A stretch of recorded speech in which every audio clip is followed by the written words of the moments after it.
Welcome to another episode of Branching Out with Sierra. Today we're on episode 7, The Heart of Service, Shaping the Future Through Community Action with Seth Thatcher. And today's focus, we are going to go back to that wheel of life that I talked about in episode 4, and we are going to zoom in one category, and that is going to be the service category. So I've chosen the guest today very specifically because this is the first person who comes to mind when I think about service and giving back in the community. And I'd love to introduce you to someone who's not only big in community service, but is now an author as of recently. So just a quick intro. Seth has worked in the private and public sectors, managed state and local political campaigns, been a locally elected public official, and as of the publishing of this new book we're going to talk about today, he can finally call himself a science fiction author. He said that this last achievement is the most meaningful of his life, which I can't wait to explore further. Nothing gives Seth more satisfaction than making up strange characters and having them travel through transgalactic space under desperate circumstances. Seth loves science fiction so much that he managed to highlight a list of his favorite science fiction authors in his bio, but I'm not going to butcher their names, and I'll leave that to Seth. He lives with his smart and adorable wife, Kelly, in Stevens City, Virginia, and enjoys giving back to his community. So, without further ado, welcome, Seth. Thank you for being here today. You're welcome. It's great to be here. All right, so... It's an honor that you're using service and my name in the same sentence. Oh, well, that has always come to mind since the day I met you, actually. So when we're talking about service today, it goes far beyond just formal volunteer work or a specific position.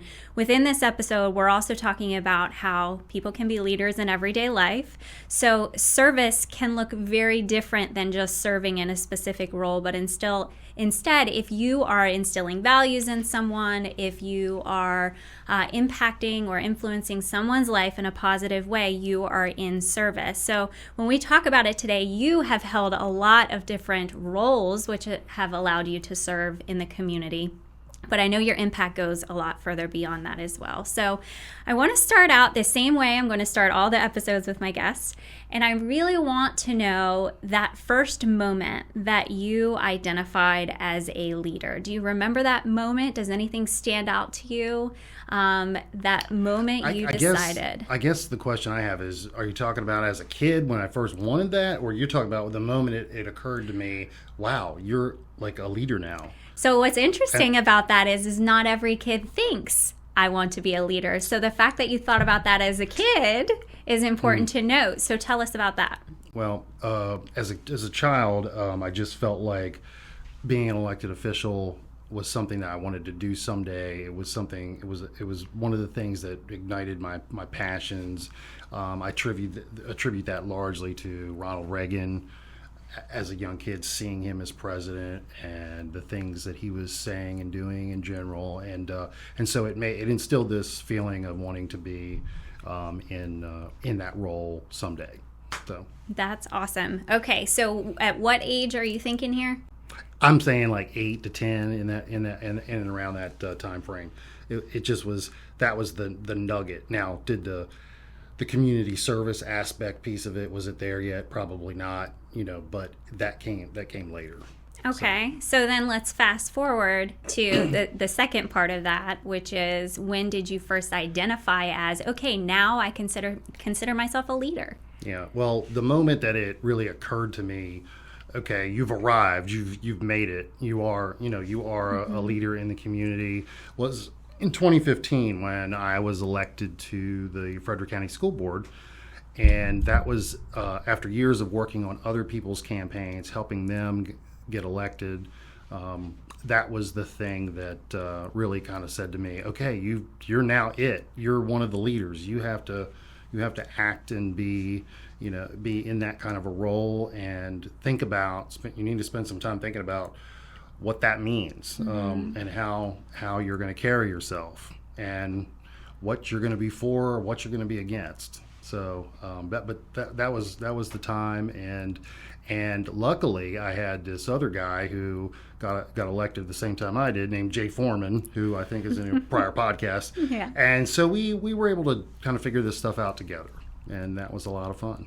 It's great to have someone to be able to experience it with as well. But I hear a lot of us have dreams as a child, right? To be something specific in the future. I want to be in the military. I want to be a firefighter, whatever it may be. Correct. But you actually did it, which is amazing. Yeah. So that goes along with the whole thing of in 2015. It's that feeling of, I've achieved a dream now. Even if it goes no further past one term, that's the achievement of a dream, right? Yeah. And so that was a great feeling, and it just something that just made me feel so good. Yeah, as you should, Yeah. you should. So you talked about this as a child, but was there a specific moment that sparked that interest or passion? You talked about Ronald Reagan, so maybe seeing him specifically, but beyond that, was there someone in your life that you saw that made you feel like you were being pulled in that direction?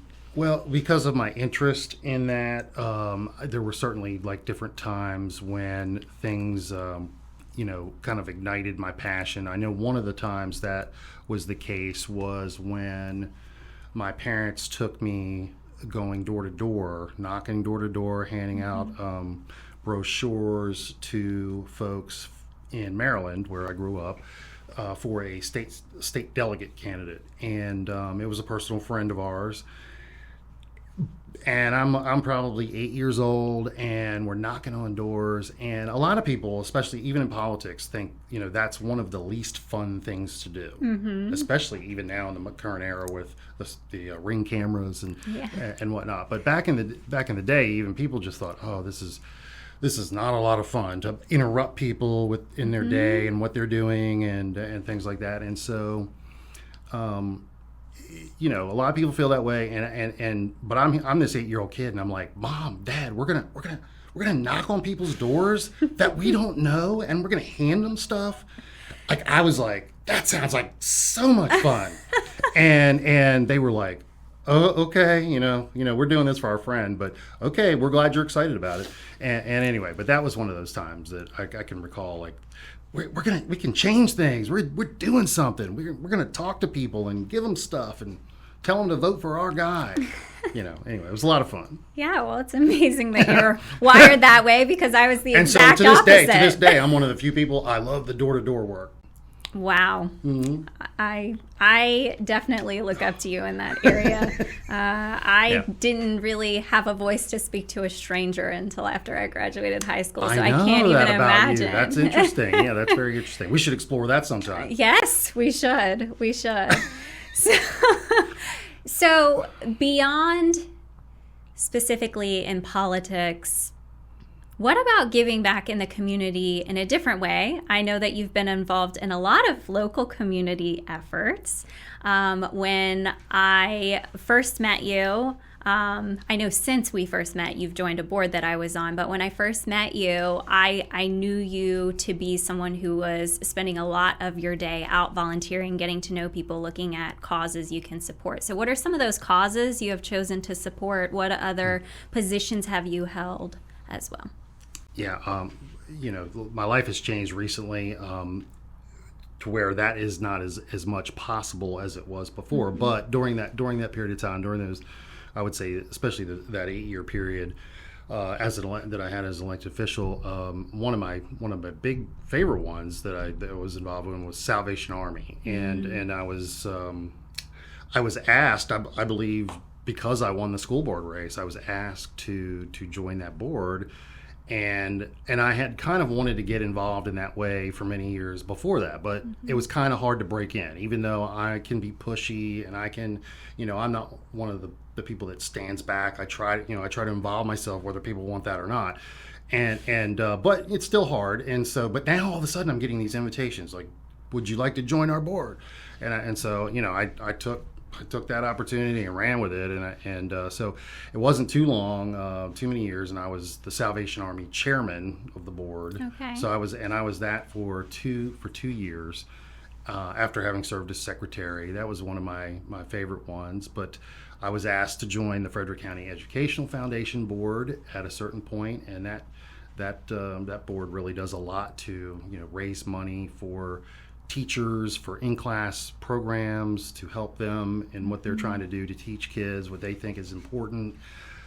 That was a lot of fun, and then there also are scholars that board kind of manage scholarships for kids to go to college, and chooses and helps choose those kids that get awarded those scholarships.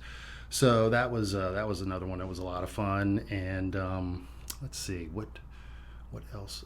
There's the Child Advocacy Center, the one I'm on with you. A lot like that one. I was like at the point I came on that board. I was loaded to the gills with all this other public service type related stuff, but I was like, how can I say no to this? I mean, this is this is like helping the most vulnerable in our community. And it's such a good cause. I'm like, I have to find room. I have to make room for this. I have to shoehorn this into my life. And that's the one I still remain on that to this day. So it's interesting that you say, though, life has recently changed, so maybe you're not doing as many of those. And a point that I want to make is when we're talking about service to the community, it isn't always time. It isn't always based on a specific skill set and providing that skill set to a board or whatever it may be. Sometimes it's monetary contributions. It could be time, talent, whatever it may be. You have to identify the one that fits into your life at that time.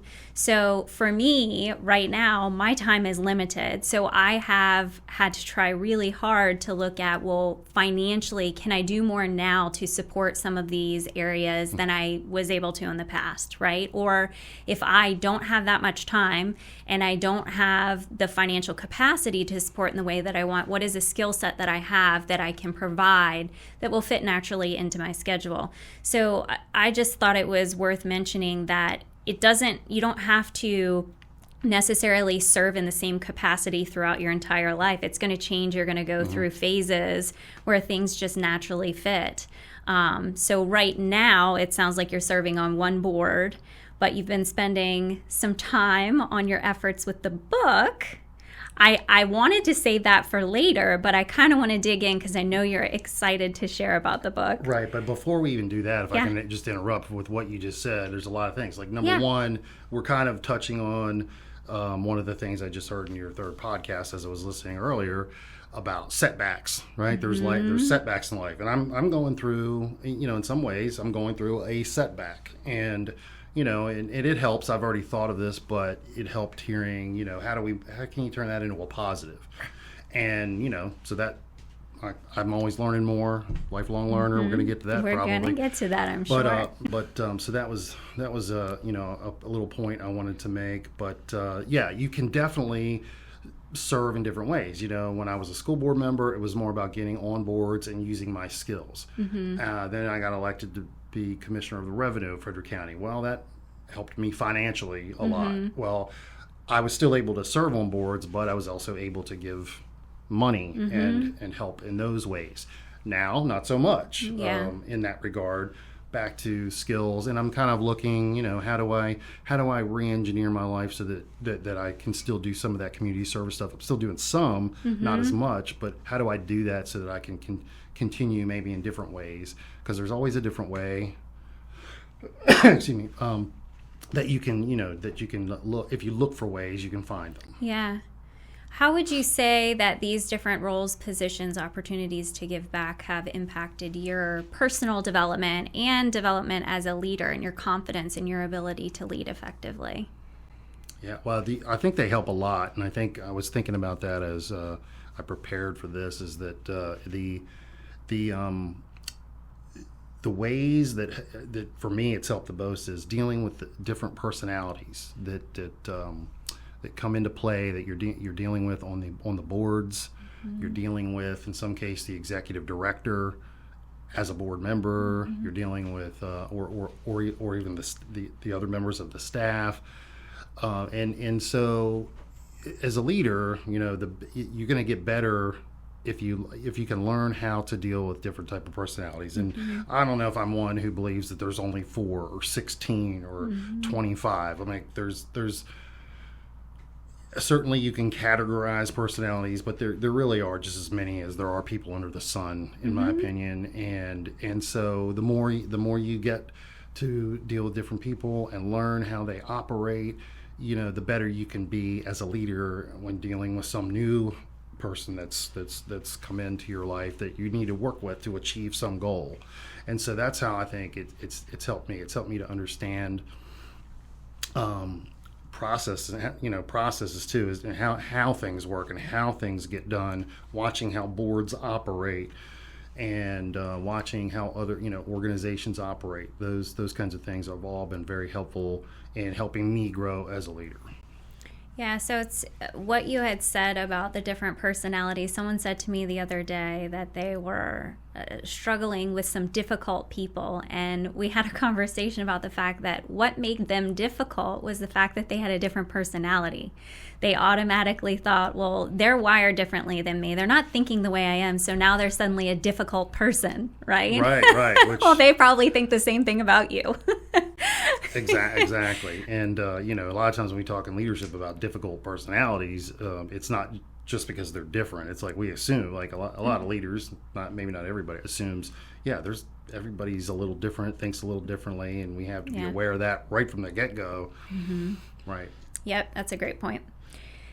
So thinking about, with all these experiences that you've had, I'm sure there have been some hurdles along the way. You faced some challenges as you were serving, and then you had to overcome those challenges, whether it's people talking poorly about you in the community even, because I have definitely seen that with folks that have taken a stance on something and now all of a sudden they're being attacked in the community. That has to be so challenging. I cannot imagine. But how have you bounced back in those situations that were super uncomfortable and presented challenges like you've never experienced before? Yeah, good question. I certainly have had my share of attacks made on me in social media for certain things that I've said or done. I have friends that have had that. But you sort of, when you run campaigns like I did prior to being an elected official, helping others get elected, you see that happening, and you get angry for them. And you get wow, can I handle that? I don't know. Maybe I can. Maybe I can. Maybe I can't. But but it's somehow it's kind of serves to build inside you, and you do that for a while. At least that's the way it worked for me. Where you kind of build a hard exterior to it. You've seen it. You see how, in the grand scheme of things, it matters so little. And so my turn came eventually, and I was attacked in different ways, and it is a challenge. But I think you get to the point too where, depending on who it is, usually who it is that's attacking you, and you that person, and that's not gonna ruin my day because I know what they're about. I know what I'm about. I think that's goes back to part of character and principles that you have. What do you stand for? If you go back into, I know I can look myself in the mirror, and so what this person is saying about me is it's gonna bounce off. Yeah, that has to be tough. I know it takes time to build up that hard exterior, to hear people say mistruths about you. They're even very the hardest. Difficult. Sometimes the attacks that are maybe that are accurate, even though you feel like you're doing something good. But the hardest to take are the untruths. Yeah. That you're like, wow. So is there any specific strategy that got you through those times? Laughter. Really? Laughing. So hanging out with Jay Foreman. Bouncing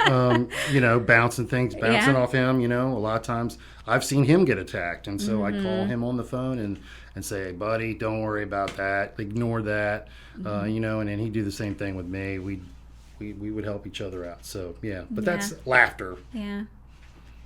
That's a great strategy, actually. It goes perfectly with the previous episode about fun, about bringing have fun. Have yeah. fun. That's right. Remember why you're doing it and have fun. Yeah.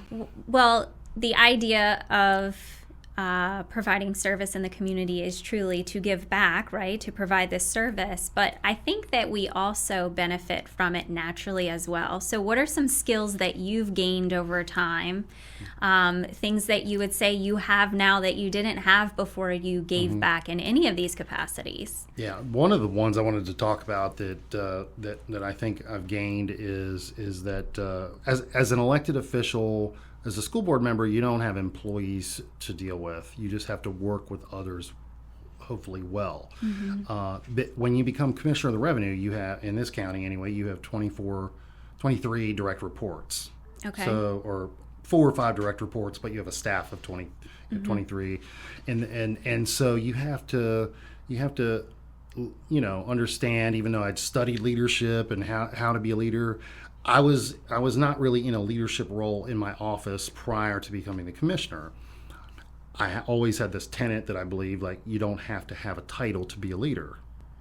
You're in the right place there, Seth. Right. I always followed that in my mind, knew that. Yeah. I learned that in leadership trainings Yeah. From when I was much younger.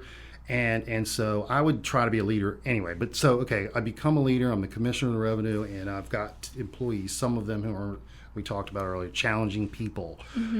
That's my hardest thing. Like I the last thing on earth, I want to get along with people. I want to try to find areas of agreement. That's me. I'm like high S on the disc analysis, Yes. right? Yeah. I'm high S.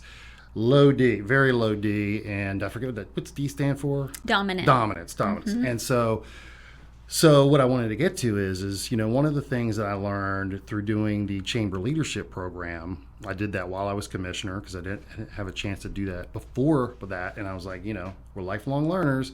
Just because I'm a commissioner and I'm already a leader doesn't mean I don't need this. And so one of the things was where you were actually very helpful to me was in that dominance category is like you have these challenging employees. You have to force yourself to get into the situation where you're having the tough conversations. You can't avoid them. You just can't keep avoiding them. And I was admittedly I was not wanting to, but I was avoiding them. And so anyway, one of the things that began to happen when I would force myself during that training program and then after to get into these conversations with those employees is some of the problems begin to get solved. Now, yeah. I wanted to have employees turn around and kind of change and then align themselves with the vision. And I know that happens with certain people, but I've also heard from enough leaders and managers that that's actually the rare occasion that does happen. It's very rare. But then you begin to let that employee know, look, there's a problem here. This behavior or this non-alignment with vision or whatever continues, and it can't continue. And so you get to this point where I'm not saying you're firing them or anything like that. You're trying to let them know they're not meeting what you want or what you want to see, and they can then begin to think about for themselves, do I want to do this? Do I want to support that? Do I want to move on and do something else? I mean, I actually had a conversation with one of my employees one time that was basically like, name withheld, you would probably be really good in this line of work where you can use some of the things that I see that you really have a lot of skills in. And I don't know that here is where that should be. And I'm not trying to push you out the door. I just want you to take some time and think about that and think about, where should you be that you're going to be able to use the skills you have naturally to be maybe very successful somewhere else. And I'll help you to do that. But or you can kind of make that turn and come along with me, and that's fine either way. But you have to think about that. And I mean, I wouldn't say those situations ended we're all best friends. Yeah. But things happened that needed to happen so that I could push the office forward and that person could grow in their own life. Yeah. I love that. I hope I was making that clear. You did. So I was just talking to my brother last week about Patrick Lencioni's Working Genius Assessment. I don't know if you've heard of this before, but it's specifically about identifying your areas of genius in the workplace. Some of us are really good at being the curious one, asking the questions, wondering things, right? Right. Some people are great at inventing new ideas, new approaches. Some people are really good with discernment and deciding, is this something worth trying? Should we even move this forward? We've got our folks who are galvanizers, who get everybody pepped up and excited, come along with me. And then the end of it, to take the idea from start to finish, you need people enabling others with the right resources, and then the people with tenacity to carry it through to the end. And we were discussing the fact that if one of those links might be broken, then as a team, you're not able to get this idea from start to finish. And all it takes sometimes is identifying, wait, by the way, I am not any of those first four. I'm just enablement and tenacity. So if someone gives me the idea, I can carry it out all day, but I lean on people with the ideas, right? So if I know this about myself, don't put me in a spot where I have to be super creative. I would need to be in a job that allowed me to just be that supportive role in executing the task, making sure that we check the boxes. Whereas I know people like you're very creative. I know people who can come up with those ideas. I wouldn't want to put you in the role where you're always just executing. Does that make sense? Right. You would want to shift them into the one that's in alignment. Honest that, I have limitations. Of course, we all do. And putting me in that role is not the best thing for whatever organization we're talking about. Like, yeah, my skills are other than tenacity and, plan an event, and be the detail person that makes sure all the things. No, I'm not that guy. But sometimes as a leader, you have to help people figure out what that is for them, right? What are those strengths? Or you have to recognize as one of the funnest pieces of leadership, management leadership that I had working as commissioner is being able to see and recognize the talents people have. And you named like 6, and there's like 4,000 or 1,000,000, right? There are just so many different types of talent that are out there. And I thought that was the really fun part, was recognizing the different talents people have. Yeah. Yeah. And then plugging them in the holes where that is needed. Yes, exactly. That was fun. That was super fun. Yeah. Awesome. Well, I know that you have quite the diverse skill set. So we've got political campaigning this side of you, and recently we've discovered a new side of you. You've been working at this for a while, but you've published a book now, and obviously you said this was a major accomplishment for you. You have taken a skill set that you have, something that you enjoy, and you set a goal for yourself. You've accomplished it. Tell us a little bit about that process for you. Yeah, it's fun. It's fun to talk about the book I wrote. Yeah.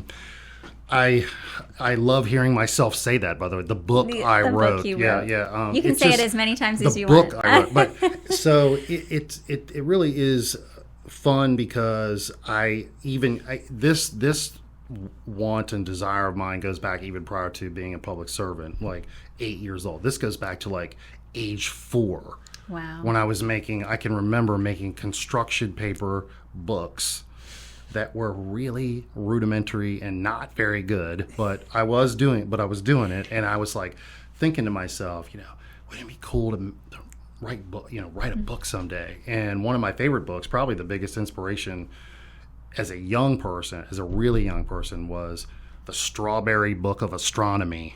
Ooh. Big book, lots of beautiful pictures in it. Wow, I can't say I've seen that. Little bit of words, but anyway, it was back in 1979 or so when it was published.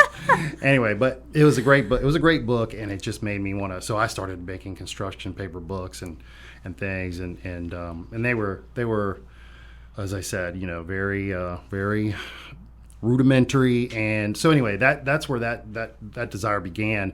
And then I guess like another little input into that was my mom wanted me to be a reader, and she felt that's the biggest key to learning is right, just being able to enjoy reading, and so she got me to start reading probably around my 10 or 12, somewhere in that range. Hardy Boys books. Oh yeah, I love Nancy those. Drew, Hardy Boys. Well, I was reading Hardy Boys, and I got hooked, and I probably read 20 or 30 of those. Never the whole.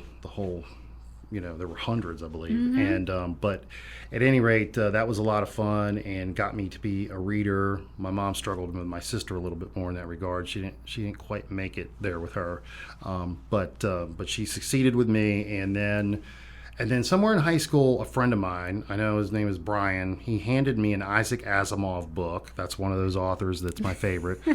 He handed me, and it was like as big as the Bible. It was like a trilogy of, and I had heard of Asimov then, and I was like, Brian, only nerds read Asimov.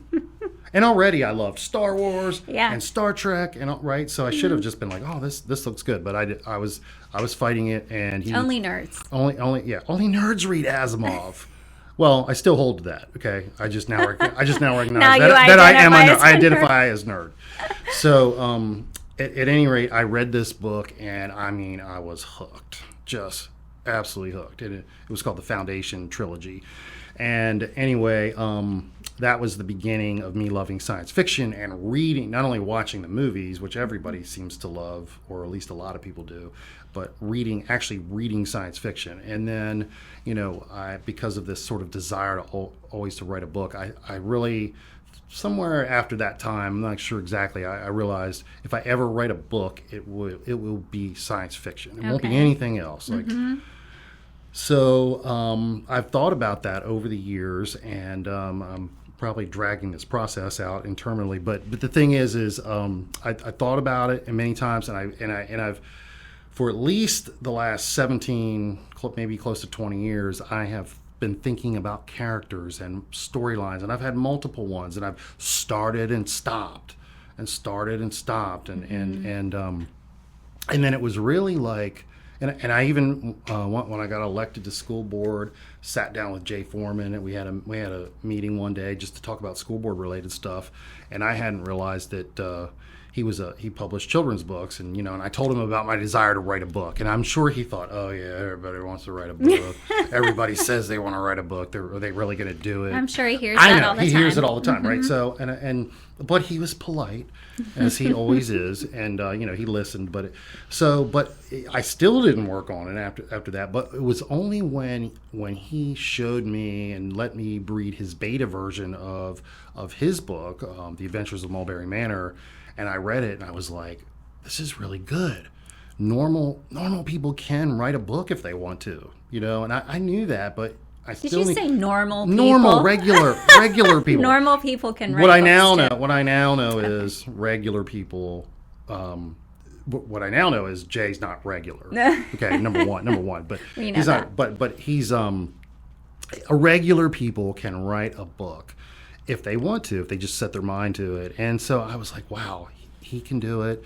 I think I could do it, and he's kind of the inspiration. So I really began to sit down, and I took some of the ideas that I had prior, and began to really make it into not just like a 10-page starter, but like really forcing myself to go through it and write it. And I spent time on weekends, nights, whatever the inspiration would hit. But I would, but you do have to force yourself somewhat. It's like anything else. It's like it is a lot of fun when you get into it, but you have to make yourself.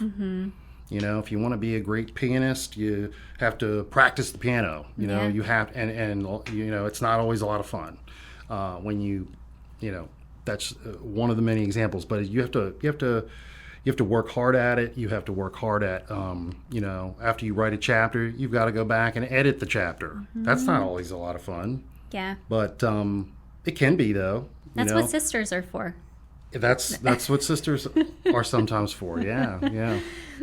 So it probably took me, I'm going to say, to try to wrap this up a little bit, it took me like 8 to 9 months, I guess if you count the editing in there, I had a big hole in the middle of that where I worked about 6 months and then 4 months, but there was a big hole. That's another whole story. But from start to finish, it was about a 9-month endeavor to write the book, 96,000 words plus, and it just was very rewarding and so much fun to make up stuff. I think it's amazing. I remember we would go to lunch and you'd come in and one of the first things you'd tell me when you sat down was the word count. How many words you were at now. Right. I remember hearing the numbers increase over time. Like, he's getting closer. Right. I remember it was Christmas, Child Advocacy Center, board party, and I was like 50,000, yeah, Sierra, 50,000. You know, so I was still at that point only halfway done. But and you think about in a novel, well, you want it to be good. You don't care just about the word count, but the word count is a way to. Yeah. You've got to get to... It's a solid story. You got to get to get to novel length, you need 80,000 plus, and, you've got to... That's one of the key things. You got to force yourself to get... Yeah. I got to write more words. I got to get to that, if I want to write a novel, it's got to be, 80 plus thousand, and anyway. So I'm curious if there is a connection between these two worlds for you. So that service side of you, the giving back, the leadership in the community, and then the creation of the characters for the story. So Zendra specifically, which, by the way, you have to at least show the camera this beautiful cover. Look at this amazing book. It blows my mind every time I look at it. Tell me about the characters. Were any of them created or themes in the book created based off of real life experiences, based off of leadership lessons that you've learned? Anything like that? Is there a connection between the two? Yeah, there is absolutely a connection between the two. And I think, like, let's start with Zendra. She ends up, I don't want to put spoilers out, but she, we like the human race. We want it to be saved. It is in danger. The human race is in danger in this book. Zendra ends up being the one who saves it. But I guess one of the things, I'm going to go in 20 directions here. She can't do it alone. Yeah. You can't do anything really in life alone. You need friends. You need people that see the vision. And, well, Zendra is good at bringing all those resources together. But she does not accomplish it single-handedly. Okay. And so I think that's one of the main things that I feel like is, something that's a takeaway for leaders. And so, but I also created a character that is really smart. She's beyond. She's a child prodigy, and she does have some extra skills and abilities that not just everyone has, and so she has, because of that, she has this vision. She sees what needs to be done. And I had a manager one time, a long time ago, I respect a lot, and he would say to me, if I don't do it, Seth, who's gonna? It was a real simple thing, but he was like, we worked in a manufacturing company, and he was impressing upon me that feeling of, just because it's not in your job title, just because it's not in your, one of the things you need to do to complete your job, if you see something that needs to be done, do it. Yeah. That's how you could end up, getting advancement in this company, because people see that you're one of those types of people that will. So it was like, he's like, I want you to think like that. If you don't do it, Seth, who's gonna? And I just thought that was a powerful little tidbit that I've taken with me from then on. And so, like, Zendra sees something that needs to be done, and she sees how to do it, and she starts to move in a direction. Does she face setbacks along the way? Yes, because we all do in life. And so it's one of those kind of books. But I mean, there are other characters in there that I absolutely love, like Og the Dreadful. I remember Og. Og the Dreadful. He's a space pirate, and he is kind of a bad guy when the book starts out. But he becomes, again, not too many spoilers, but he changes. That changes.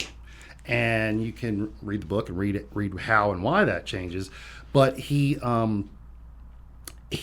sees the vision of Zendra.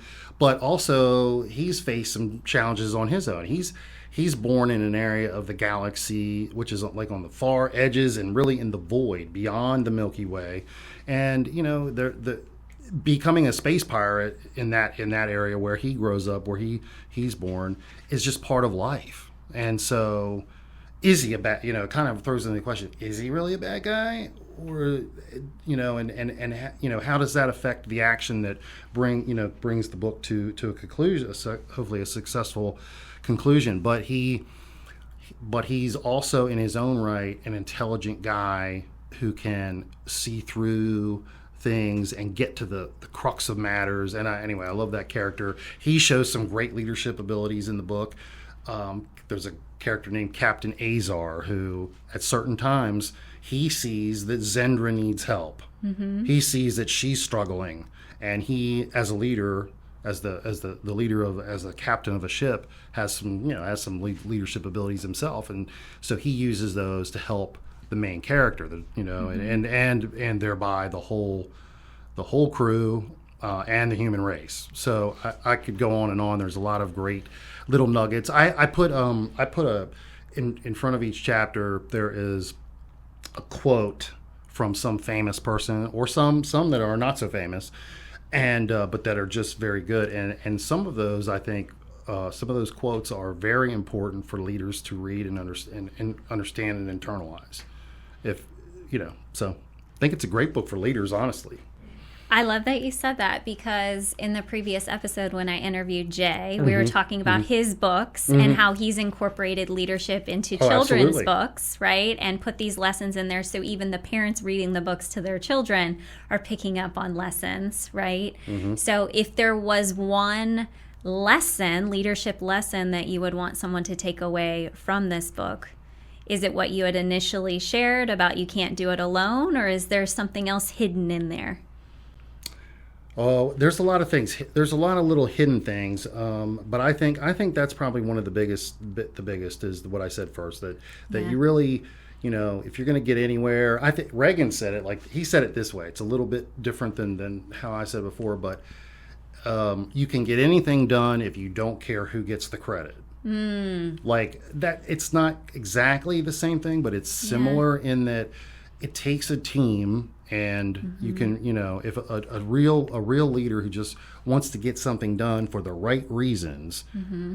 who cares if I get the credit in the end? It doesn't matter. I give the credit to everyone else. You got it done, mm-hmm. and now things are better or whatever because of what you could see, the vision that you could see. So going back to Reagan. I saw you commented on something I posted with Reagan in it the other day. I'm trying to remember. It was a Reagan quote, wasn't it? Yeah, I forget which one that was, but I have a painting of him. I have a painting of him in my house that my dad painted, and we love it. That's awesome. Yeah. All right, so where can people find this book? Show them again. Everybody needs to see it. I just can't get over the cover. It's so this beautiful. Book is on Amazon in ebook. Also paperback, hardcover. Also audiobook, all on Amazon. And just today, like earlier before I came in, it is now on Barnes and Noble. Oh, that is amazing. B&N online, it's on Barnes and Noble. It's going to be it's I don't think quite yet, but it's soon going to be on Ingram Spark. That is amazing. So Seth. it's growing. Congratulations. It's moving.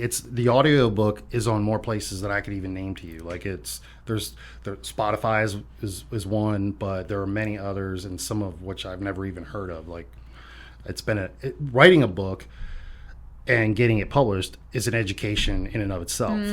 Yeah. Even having a friend like Jay who's done it, like, we talked about it, but you there's a lot of those hurdles you got to go through yourself that somebody just can't teach you all those things. You just have to learn as you go. And I think you started writing a book and publishing it is an education in and of itself. Pew pew along the way. Oh, There's a little pew pew that started. Yeah, well, because it's so hard to get published traditionally. It's I've heard it said that it's to get published in the traditional sense is like winning the lottery. Oh, wow. You know, it doesn't help if you're a good writer, sure, you know, but even with in America, in the United States of America or the world, there's probably so many good writers that you just can't. They can't all get the deal of a lifetime. Well, so I decided. And Amazon really is who made this possible. There are others like Barnes and Noble and Ingram Spark now, but that have kind of followed in those footsteps. But Amazon you can publish a book without paying a single dollar. They have all the software, they have all the things you need. You just have to know how to dump a Word document into a Kindle Create, and then Kindle Create goes into this next phase. And anyway, you work through the steps of the process, and they charge you not $1. However, when you sell your book, where they're going to make some money is when you get a royalty on the ebook. Let's just talk about that. On the ebook, you get a royalty as the author, but they get a royalty as well because they're providing you all the methods and means to be able to do that. And the same thing goes for print and hardcover. Those work a little differently because there are the printing costs. Then there's Amazon's cut. Then there's your cut. But you still, you make a good amount per each book. It's very fair and to the author, and it's not dissimilar to what happens when you get a traditional publishing deal.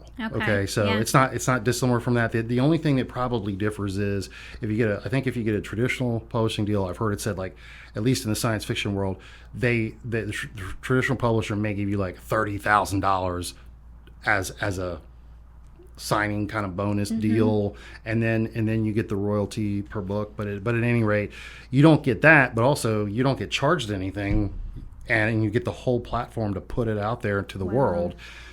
And you're responsible to market it, and that is a challenge. And doing all the things that you need to do, going to book signings and different book fairs, all that stuff. That to could the be author. A full-time job in itself. That can be a full-time job in and of itself. And so okay, so that people don't think I just randomly started saying pew pew.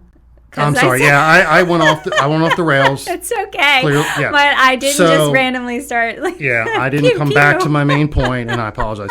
So Pew Pew Publishing is what I created to. I literally set up an LLC, and it is a publisher that I'm going to be putting on my books. But I also have a couple of friends who are interested in publishing things. One of them is a historical, like a World War II historical book that he's written. We're going to talk about that tomorrow, I believe, on the telephone, because he lives in Texas. We went to college together, but he's written a book that it's been sitting for a decade on his computer. Wow. I'm going to use my skills and abilities to help him publish his book. And again, like in life, like I'm not doing it for any kind of money. I'm just going to help him because I like him, because we're friends. That's service right there, Seth. Right. That's service. And the thing is if he's going to take the time, I was like, nobody should write a book, like a World War II history book, and not publish it. Yeah. We have to publish it. And I want to publish it under Pew Pew. Yeah. That doesn't net me one single dime. All the money that it ever makes will go to him. I also have another friend who served in Afghanistan and is writing. She's writing a book that is about. It's a fictionalized version, but it's based upon her experiences in that war, and she was there in that war for probably 10 years, which is about half the entire war. And so, but they both fall under Pew Pew, which of course relates to either space blasters or guns, shooting, and so I just want to use it, especially in the beginning, just to help friends get published who should be published, who write good. Really, Amazon is the publisher, but at any rate, I just thought it'd be a fun sort of umbrella to put things under, and that it would look cool on the spine too, except it's not there. So it's not on the front of this. There it is on the back. See, you can see on the back down here, Pew Pew. I think it is. I don't know if the viewers can see that really well, but at any rate, That little logo, it was created by Meredith Hancock, who is a great friend of mine. I know you know her. I do. She made my logo. Yep, she's really, really talented. So I of course recommend anybody to use Meredith for any kind of art. Yes. So, yeah. Yes. Wonderful. Okay. So people are going to go out, they're going to purchase the book, or they're going to listen to it. That's awesome. And if they need a book published, if it has to do with pew-pewing, then you might be a good fit. I might be, yeah. I don't think that you're going to want to publish my book. I don't think it's going to relate. Well, and it doesn't matter. It still could be published. But it's a fun process, and I'm willing to help anybody who wants to do it, to go through it. There are different ways of going through it. I just went one of the ways, and but it's definitely a challenging process, no matter which direction you take. Well, what I like about what you said is that you just want to support friends, right? And I feel like that's what makes you so special, and folks that want to serve in the community, because you're just always looking for opportunities. You know, if someone needs something, who else is going to do it, right? You're there to step in. If you have the skill set, if you are gaining the skill set, you're going to come alongside them and support them in it. So I love that. One little capstone I would like to throw in on that is that, I'm a spiritual person, and I believe that, I want to achieve whatever it is that are my life's purposes. And we don't always come in knowing what they are. So we're kind of fumbling around with a flashlight as we do this. But I also, like, a secondary thing is, I also want to help other people achieve their life's purposes, even if I don't know what they are and they don't know what they are. But you still can do that by just being of service. Yeah. In whatever way you have the skills and abilities to do. And that's important to me in my life. I think I mentioned it in a previous episode when I was talking about helping my clients to identify their purpose and what that process looks like. And that is honestly, very rewarding. Your whole business is about that. And it doesn't mean that they necessarily have the answer to and know what they were put on this earth to do. But through conversation, at least, we find something that's in alignment with where their passions are, where their talents lie, a difference they want to make, a cause they want to support. And you can just see how life is so much more fulfilling when you've identified a purpose and you get up each day and you know what you're working towards suddenly. Yes, it is very rewarding. I completely agree with that. Okay. Something that is very important for a busy person like you, Seth, is something that we don't know if it can be achieved or not. Do you believe in balance? Is that a thing in your life? I kind of wrote down some thoughts about this, and I definitely think that balance is something to aspire to achieve. I have to say, and we can argue about it here. That'd be great. But I think it's not really possible. Okay. I'm on that side of the. Okay. And maybe that's to do with my personality and my character, maybe with character flaws. But I strive to achieve that balance, and I never feel like I quite achieve it. I mean, I really, if I'm honest, and whether and sometimes I do good in like personal life issues and sometimes in work life issues, but I never feel like I've got it completely in balance. And in another piece, I think I heard a clip of a podcast of yours that talked about healthy living, eating and healthy living. Right, boy, that's one of them I majorly fall down on. And yet I know it's important. And so there are times when I make some little forays and struggle to, to live a healthier life. But I don't do real well in that area. And so I'm a no. Okay. But I strive. But you strive for balance. I aspire towards it. So I do think it's important to try to do that. And, I think one of my latest ones, kind of little nuggets is try to be in the moment, whatever that is. And and even though I use a lot of cliches in my book, so I sort of love cliches on one hand, but then on the other hand, I think that really sounds cliche. Try to live in the moment. Well, but it really is, it's cliche, but it's also important like the other day, I saw a post of yours where you were like having the Collins family stuff. You were having, with the fam, and I was thinking, that's a really good point. Leave it to Sierra to give me an epiphany. Well, that same day I was headed to go my dad's 79th birthday, and we were going to eat Maryland crabs together, which is a family thing that we love to do. And I was like, you know what, I should just, when I get there, I'm going to just leave my phone in my car because I don't need it. I don't need it. And I'm addicted to my phone. Full disclosure.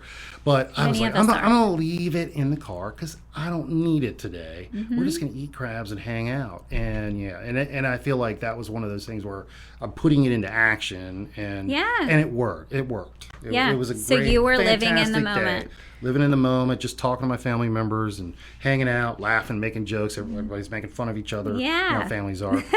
and so making memories. It was a good day, and but it was one of your posts, that I saw before I went, and I was like, that's good. It's good. That helps get me in that mindset of living the moment and back to try to live a balanced and happy life. So even if you can separate work from that, so in that moment, you're with your family, you're not thinking about the workplace, you don't have your phone, you're not thinking about the professional side of your life, you are just focusing on your relationship with the family, I would argue that there's a little balance going on there if you're able to separate the two and they're not constantly one and the same. My struggle is that my business will become my life very easily, and if I don't separate the two. So, by turning my phone off, my computer off, saying, okay, it's after this time, I'm setting a boundary. I'm not talking about business. Even if a client texts me right now and I want to answer them so bad, what message am I sending?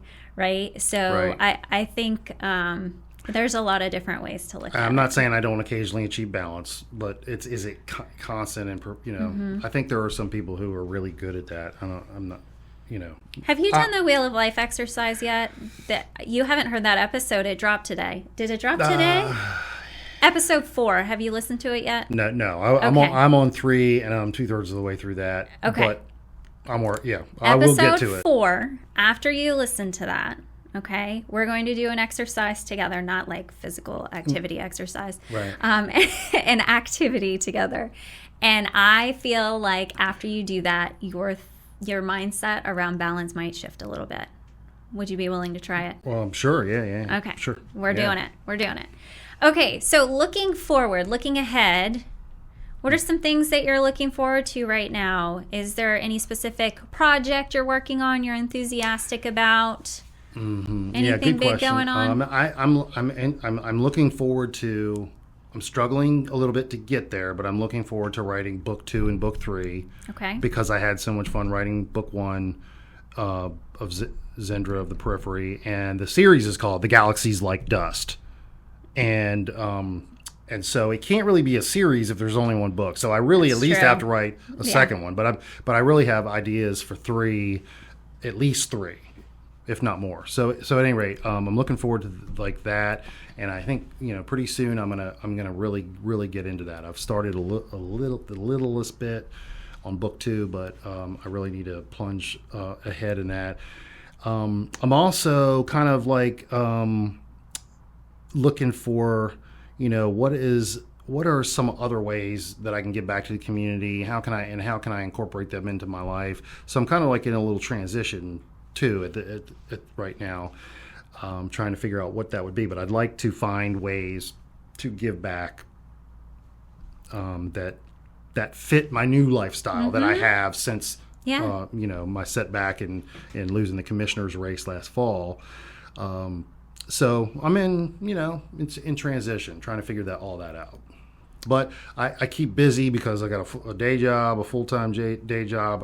Obviously, we've talked about the book. Trying to sell that and market that in my spare time, not to mention Child Advocacy Center board, and even though I missed the recent meeting, I'll call you out on that one. Sleeping on the couch. I don't know how I missed that, but that's why we didn't reach a quorum, friends. Again, I didn't achieve balance that day. You seem to be a napper lately. I like happening? I like the naps. I'm 50. I'm over 50. I like the naps. So, that's what I'm looking forward to.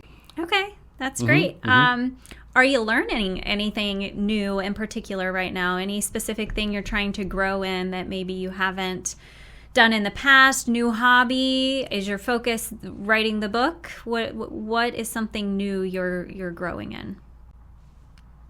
I'm definitely looking at writing the book, and like one of the things I'm doing as now, even though I probably did it a little bit without knowing it prior to writing a book, but now when I read a book from an author, I'm looking at, how are they writing the character? How are they writing it? How are they, what are they doing that's different than me? And do I like that? Or, do I like what I'm doing better than this? But I'm comparing myself. I read Pam Weber's book, Life Dust, just recently, and I loved it. And she's just a great writer. But anyway, the whole time I'm reading, I'm kind of comparing myself to her and what things could I do better, even though her books are about completely different things, than science fiction. And so like that's one, I'm trying to learn about the process of writing and what others are doing differently than me. I read another book by another local author named T.J. O'Connor, and that recently within the last month, and it was a great book, and he was doing some things differently than this other author, and I'm like, oh yeah, I wonder if I could kind of steal that or use that some of the time. And anyway, so like that is a constant thing I'm always looking at and reading about. Theoretical physics and cosmology, because I feel like if you're going to be a good science fiction writer, you have to understand some of what's going on out there. Yeah, that makes sense. And I've always just been interested in, why are we here? Why is the universe even here? What are we doing? And like I think part of that theoretical physics, it's not like your physics class in high school. I'm talking about like the biggest existential questions about, where did the universe come from? How did it start? And what is our place in there in that? I'm reading about that all the time, and there really is some great science happening. One of which is the James Webb Space Telescope. It's doing things. It's revolutionizing our vision of what the universe is. So there's new information coming out all the time because of that. Anyway, those are some things that I am doing. So I'm curious, because you said that you were kind of paying attention to how other people might be writing their books, kind of pulling some of their tactics or strategies. Is there something you're going to approach differently in book 2 than you did the way you did it in book 1? Yeah, I think one of the biggest things is, and both authors did this that I just mentioned, they had their own unique way of kind of approaching it, but the way they talk about whatever character is currently being discussed, they're talking about what's going on in their brain. It's not just the dialogue, right? Yeah. It's the what's going on behind the dialogue in their brain. Now, I have this way of talking about why a character thinks the way they think and things like that, but I really sort of, in the first book, not dodged it because I wasn't even thinking that I could do that really. Now I'm like, okay, second book needs to have a little bit more of that sort of what's in their head when they're saying what they're saying, because we're as humans, we're always, that background is always going, and I'm thinking like, wow, why didn't I think about this in the first book? And both these authors had a unique way of doing it, different from each other, but they still were doing that, and they were doing it successfully. They were doing it well, and I was like, I need to incorporate some of that in book 2. I think that's very interesting to understand someone's thoughts and feelings and what's going on in there. I was talking to someone earlier today about Inside Out 2. Have you seen the movie? What? Have you seen the first Inside Out? I don't think so. Who's in that? It's like a cartoon, so I don't know who the voices are. Okay. Again, I don't think so. Okay. But I'll have to check it out. If you have Disney Plus. I like cartoons. Inside Out, Disney Plus. It's really good. Inside Out 2 just came out a couple of weeks ago, like maybe in the beginning of June. Adults like it too, I'm telling right. you. But the whole idea is Inside Out. It's the different emotions, and the emotions are talking. So you're getting to experience this character in the movie, and every feeling that they have, like that feeling is a character. So joy and sadness and anger are really? in her Wow. head, and they're speaking what she's thinking and feeling. It's really cool. Wow, Yeah. that does sound cool. All right. Sounds like well, I need to watch there's that your before assignment. I write book 2. Yeah, there's your Yeah, assignment right. in preparation. But I do want you to get away from like it's something that you said. You said you were comparing. You were comparing yourself to them. So I am constantly listening to other podcasts, and I'm trying to get away from the comparison of I'm not as good as them. I know I'm not as good as them, but Yeah, I don't mean to only imply for the that, purpose. but it's a good point to make. Yeah, only for the purposes of are there strategies that I haven't tapped into that I need to think of. But I think it's awesome the way you write currently because it's unique to you. It's kind of like what you said earlier about we all have such different personalities and every single one's unique. Your writing style is unique to you, and you don't want to look at theirs so much that you start to lean more towards who they are than what you are. Does that make sense? Right, 100%. And I don't want to lose that. I don't want to lose that either, in the process of compare is maybe not the best word, but it market research. I love. I know it might sound a little arrogant to say, but I'm going to say it anyway. It's funny when you write a book after a few months, you know what the gist of the storyline is, but you do forget. Unless you have a photograph memory, and I do not, you kind of forget how I wrote this chapter out, and so I go back and read a chapter at a time. Okay. And I'm like, and I'll just like pick a random chapter because I can read it out of order. I know where I am, and I read it, and I'll tell you what, that provides so much enjoyment for me. To read the chapter and go, I do see things where I'm like, oh, well, you could have done this and added it, would make it a little better. But there's some of that, but mostly I'm like, wow, this is so good. Yeah, I love it. You did this that. is the kind of writing I like, right? It should be because I wrote it, right? Yeah. That's the goal is be the, write what it is that you like and that you want to see. And that's why when I wrote about this, it's transgalactic, this book, and a lot of things in science fiction. I know you're not like probably a person who's read 100 science fiction books, but you don't see that. You see things happening in a single galaxy, and I thought a long time ago, I'm like, what? Like I really want to. We now know there are like a trillion galaxies in the portion of the universe that we can see. So let's get some more expansive views of science fiction, branching out. In our science fiction, and then I also had this idea for another great character that I didn't mention before that I thought it was a great idea, and to bring into the book, and it's not a neurotypical. I saw this used in science fiction. Mm-hmm. It's not a neurotypical character. Kazoo is who I'm referring to, but. At any rate, so you want to write things that you like and want to see, and so it's a great point. You don't want to lose yourself by comparing to other people because there are so many good science fiction writers. There are so many good every kind of writer in the world, and I read a lot of other books besides sci-fi, and I like certain unique authors and the way they approach things. Well, thank you for sharing that. Is there anything you want to leave the audience with? So we've gotten to hear a little bit about your service in the community, gotten to hear about your new book. Is there any specific message you want to share? Yes, and I think it's one of the things that we didn't get to talk about is about I think we mentioned early on, the lifelong learning aspect. And I really just wanted to make this final point because you believe in that. I believed in it since my early 20s.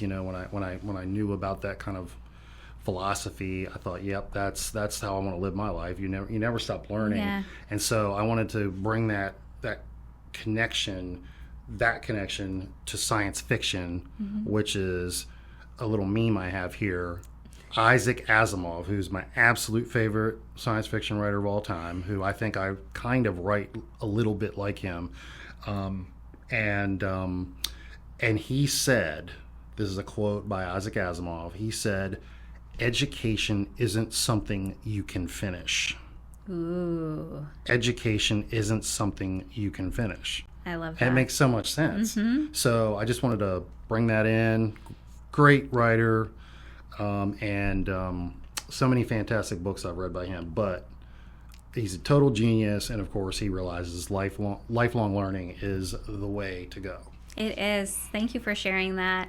I was actually thinking about adding like a little piece of knowledge in every episode, something that I've learned recently that I had no idea about before, and it could be about anything, because I was watching something the other day where a guy every week of the year writes down one thing he learned that week, and then at the end of the year he publishes, here's 52 things I learned this year, but they're just totally off the wall facts.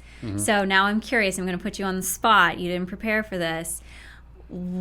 Teach me something about, because I don't know a lot about these galaxies, Just teach me something that I don't know today.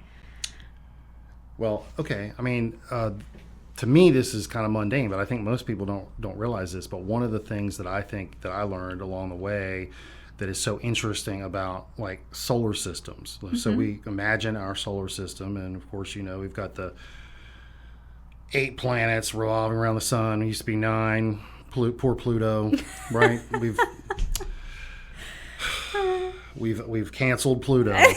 Stop it, while Seth. back. But anyway, the sun literally blows solar winds at such high velocity that it basically is like a storm. We're like rotating or revolving around this star that is blowing very intense winds at every one of these worlds, including Earth. It's only our magnetic field that really protects us from that. Wow. So that life can arise on this planet.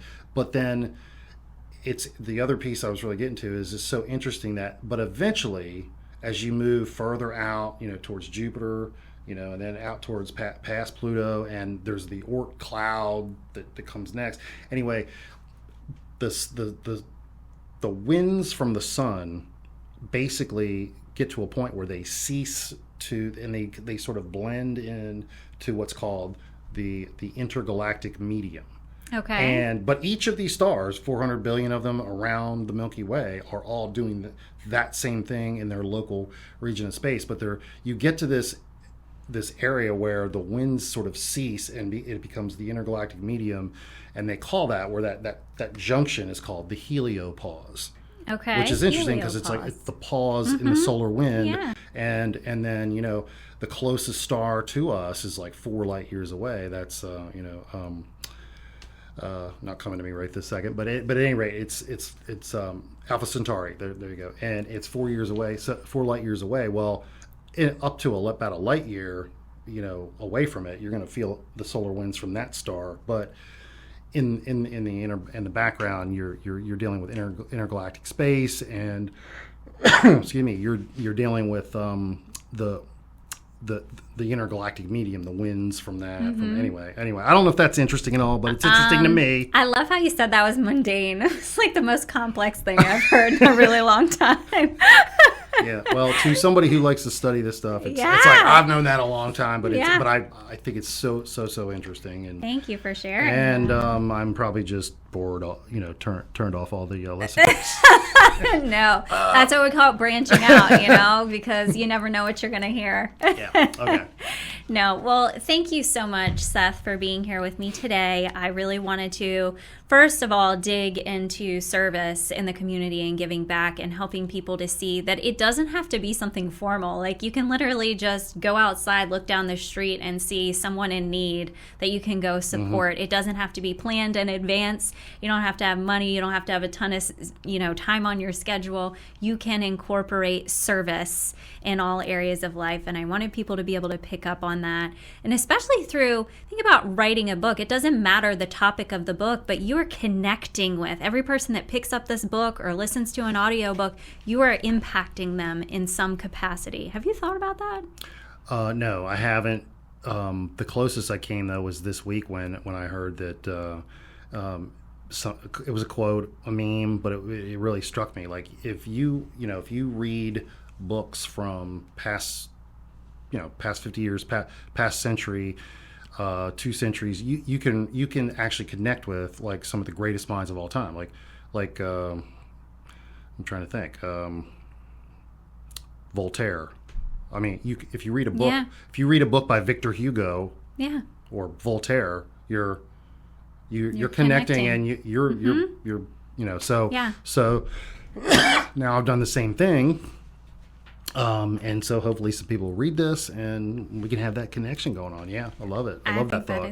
I just think it is so cool. I know that I've had a lot of books that have really impacted my life. And so to feel like you're connected to that author. Every time I pick up a John Maxwell book, I feel connected to him. I can hear his voice reading it to me. I've read some John Maxwell. You might be surprised by that, but I've read some John Maxwell John Maxwell, and he's a really good writer. He is. He's very, very good. He is. Well, I want to pose a branching out challenge. I always do this. So for this week's branching out challenge, if we're focusing in on service, all I want you to do is look for an opportunity in your community. Whatever pops up, take advantage of it. Take some time, be present in the moment, put aside your devices, and do something for someone that you wouldn't normally do. See if you can give back in your community in some capacity. So if you have not already subscribed, you're not following currently, we would love for you to follow the show, share it with your friends. If you found value today, find someone in your network that you think would too. And remember, a new episode drops every Friday at noon, so be sure to check that out, Eastern Standard Time. And Seth, thank you so much for sharing with us today. I appreciate you. I appreciate your friendship. I'm so grateful that you took time out of your busy schedule to be here. So thank you so much. And for everyone else, until next time, keep branching out.